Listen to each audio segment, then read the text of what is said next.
Ladies and gentlemen of the press, this one is not about the ODM. This is about the doctor strike. We have reviewed the fact that members of the 7,000-strong Kenya Medical Practitioners, Pharmacists and Dentists Union have been on strike since March 13th to demand better pay, and the strike has disrupted healthcare in the country's 57 public hospitals. We are of the view that the situation is moving from bad to worse, and soon we will have a full-blown crisis in which all health workers will down their tools. Already, clinical officers have joined. I therefore have a personal appeal to both the government and the doctors. After very wide consultations, I am convinced that the doctors and all other health workers currently on strike will be able to craft a return-to-work formula and resume duty if the government were to meet their demands halfway while negotiations continue. We therefore appeal to the government to address itself to the following three broad areas as a way of progress towards ending this strike.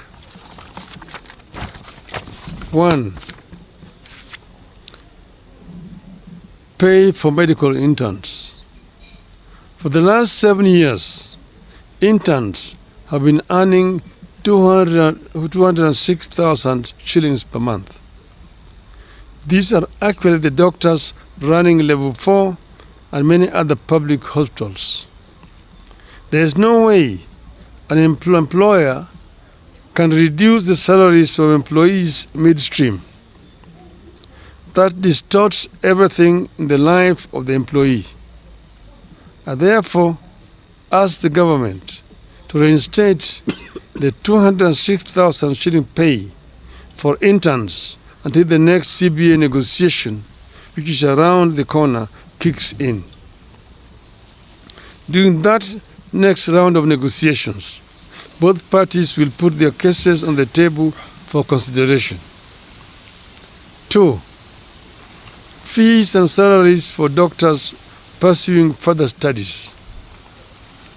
Counties are supposed to pay salaries of doctors who are enrolled for further studies like master's degree, while the Ministry of Health is supposed to pay fees. My understanding is that while counties have kept their side of the arrangement, the Ministry of Health has failed to do so since 2018. As a result, a number of doctors cannot complete their studies and graduate because of fees owed. And as they retake courses, counties have stopped their salaries because those doctors have overstayed in the college. I urge the Ministry of Health to immediately engage the doctors and their learning institutions with a view to clearing the fee balances and enable the doctors to complete their studies. The ministry must also engage counties to resolve the issue of pay for doctors who have overstayed in the college through mistakes not of their own making.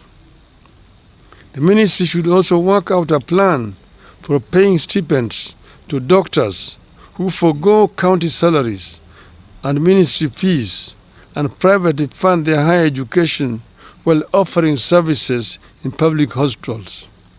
Such hustles should be supported. 3. Address the problem of doctors on contract. I have been shocked to learn that some of our high-end hospitals are hiring doctors on as short as a month, 2-month or 3-month contracts.